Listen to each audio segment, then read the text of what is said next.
Amalia. Amalia es una novela escrita por el argentino José Mármol. Fue publicada en la década de 1850 y contiene 5 partes. A continuación, analizaremos la primera de estas. Capítulo 1. La traición. Esta historia empieza en las cercanías del Río de la Plata en Buenos Aires, en donde se nos introducirá por primera vez a la situación política y social de la Argentina de 1840. Nos presentan a varios personajes: al revolucionario Juan Merlo, al rico veterano Francisco Lynch y por último al valiente e inteligente Eduardo Belgrano. Este es descrito como un joven cuyos ojos negros y profundos eran más cautivantes que la Patagonia, pero sobre todo con unas agallas dignas de admiración, lo cual le será de mucha ayuda posteriormente. Este grupo de hombres, dirigido por el revolucionario Juan Merlo, se dirige hacia el río para tomar un barco que los saque de la ciudad, ya que en el contexto en el que ellos viven, el poder del Estado ha sido tomado por el tirano don Juan Manuel Rosas, quien era gobernador de la provincia de Buenos Aires y un déspota decidido a acabar con quien fuera que le mostrara oposición, los llamados unitarios.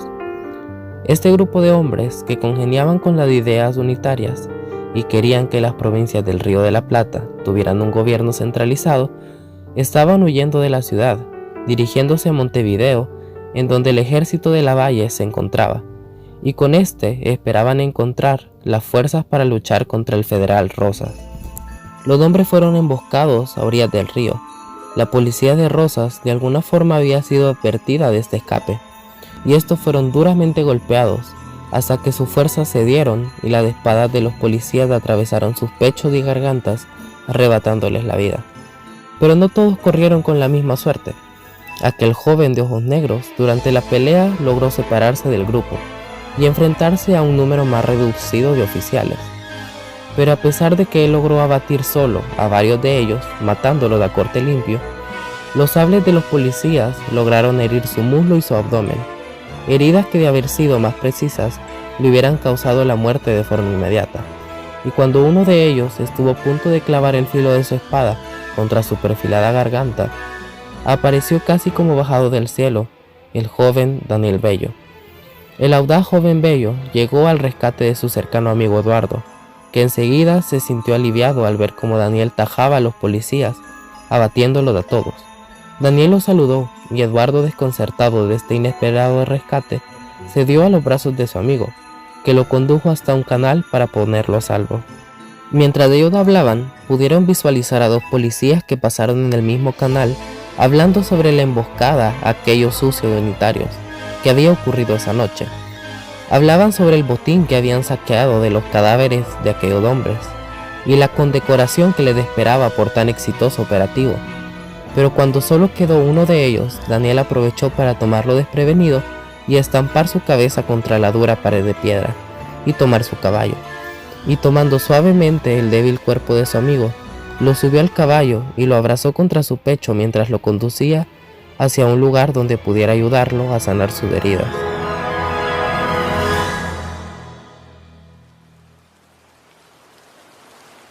Capítulo 2.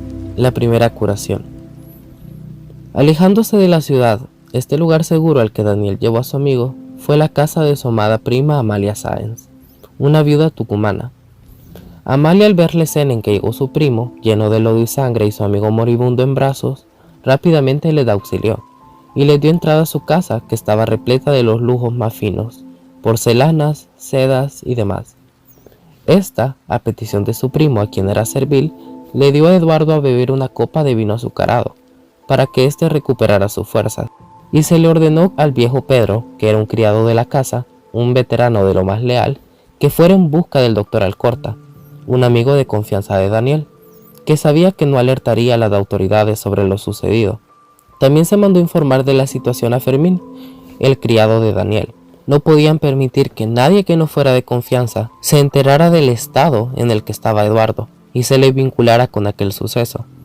Finalmente llegó el doctor y con cierto escepticismo revisó las heridas del joven y vendándolas e indicándole que descansara, le dijo a Daniel y Amalia que debían cuidarlo, siendo conscientes de que su salud era delicada. Amalia aceptó brindar todo lo que necesitara felizmente.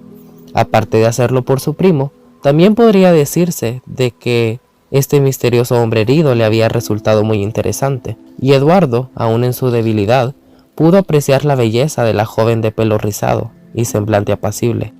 Al finalizar la curación, Daniel llegó a lo de aposentos que su prima le había brindado a Eduardo, y dándole un beso se despidió de él, diciéndole que quedaba en los mejores cuidados con su amorosa prima, y que él seguiría muy pendiente de él y de su salud. Saliendo de la casa, encomendó mucho la seguridad de su prima y de su amigo a la protección del viejo Pedro, quien era el más leal a Daniel y los defendería con su vida.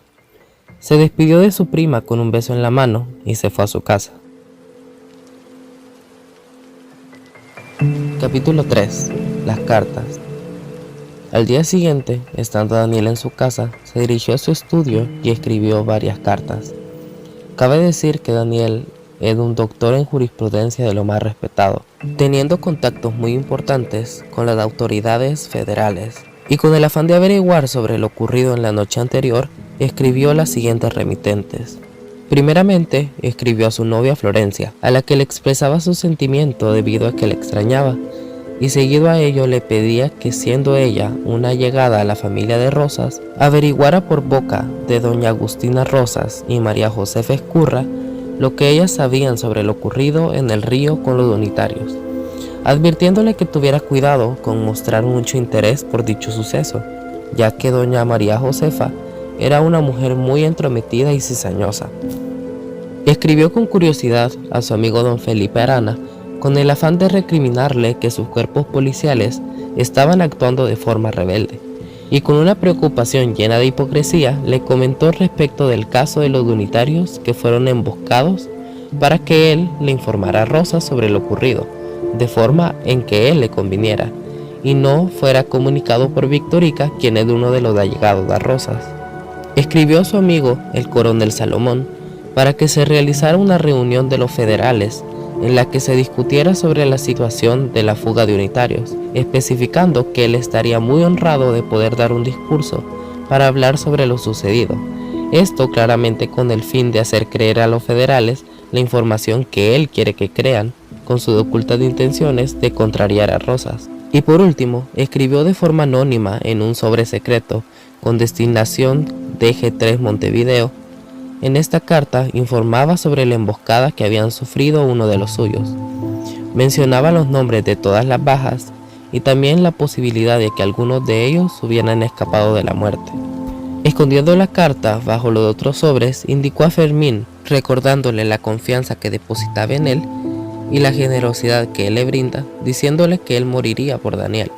Acto seguido, Daniel le indicó entregar todas las cartas, excepto la última, que llevara de su parte un ramo de flores a Florencia, se fijara muy bien en los sobres antes de entregarlos, y por último que convocara a su casa a doña Marcelina, una mujer a la que se menciona tiene órdenes de no dejar entrar a su casa de día.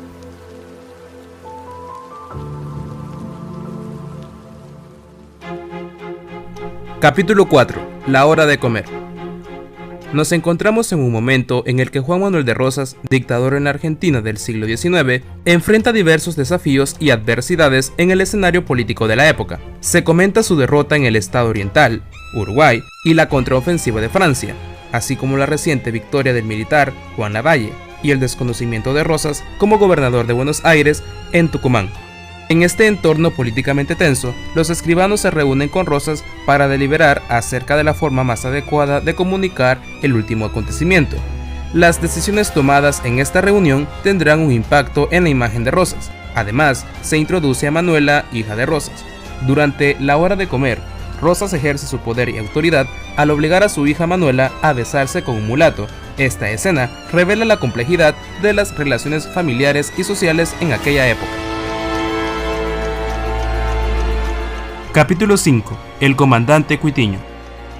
El personaje que se introduce, llamado Cuitiño, llega a la casa de Rosas y es recibido por Manuela, la hija de Rosas, quien va a informar a su padre sobre la visita. Durante su encuentro, se discute sobre Eduardo Belgrano, un individuo que escapó y cuya identidad aún las autoridades desconocen, y se revela que ha habido eventos importantes en la noche del 4 de mayo. por lo que Rosas hace una serie de preguntas a Cuitiño para obtener más detalles. Cuitiño declara su lealtad a Rosas y se compromete a encontrar al individuo que escapó. El capítulo también aborda la personalidad de Rosas y se presenta como una figura temida y respetada, capaz de controlar y manipular a aquellos a su alrededor.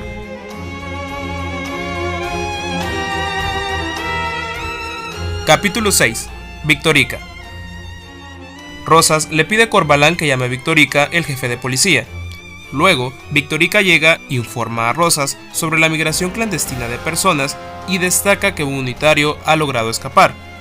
Rosas expresa su preocupación y enfatiza la importancia de capturarlo, ya que su fuga podría implicar participación en actividades contrarias al gobierno.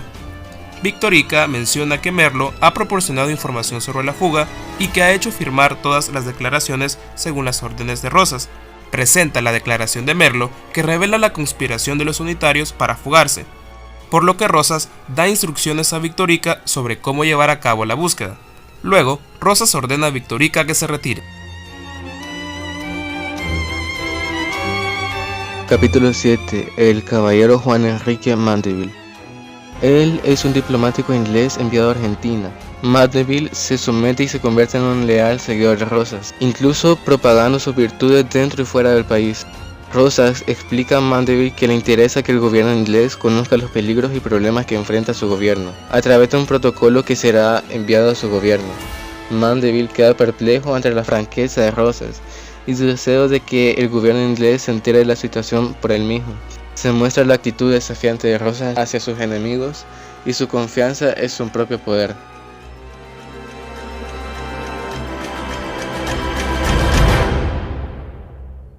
Capítulo 8. El amanecer. Amanece. Capítulo 9. El ángel y el diablo. En el capítulo se nos presenta una joven de 17 y 18 años que visita la casa de doña María Josefa Escurra, cuñada de Juan Manuel Rosas. Florencia es descrita como una joven hermosa y elegante, con cabello rubio brillante, ojos azules y boca rosada. Viste un traje de seda color jacinto y lleva un lazo de cinta rosa en su sombrero como indicado de su afiliación en la política. Al llegar, Florencia se encuentra con varias personas en la casa. Estas personas observan a la joven con curiosidad e insolencia. A pesar de las miradas, Florencia mantiene la compostura y espera pacientemente. Una criada aparece y le pide que espere un momento más, tras lo cual informa a las 5 damas de la federación que doña María Josefa no puede recibirlas en ese momento, pero le solicita que regresen más tarde. Sin embargo, Florencia decide no prestar atención a las extrañas visitas. Mientras tanto, doña María Josefa aprovecha la oportunidad para sembrar la duda en la mente de Florencia sobre la relación con Daniel. Le insinúa que Daniel la engaña con Amalia, lo cual genera inquietud y la confusión en la joven. Capítulo 10. Un agente de Daniel. La narración describe una escena matutina en la que Daniel se está vistiendo con la ayuda de Fermín. Durante su interacción surge una discusión sobre las flores y una carta que Fermín ha entregado a Florencia, la mujer de la cual Daniel está enamorado. Doña Marcelina relata un incidente en el que fue confundida con una mujer pública, lo que afectó negativamente a su reputación. A medida que la conversación continúa, doña Marcelina menciona a sus amigos que también fueron desterrados y se expresa su descontento por la injusticia que ha sufrido.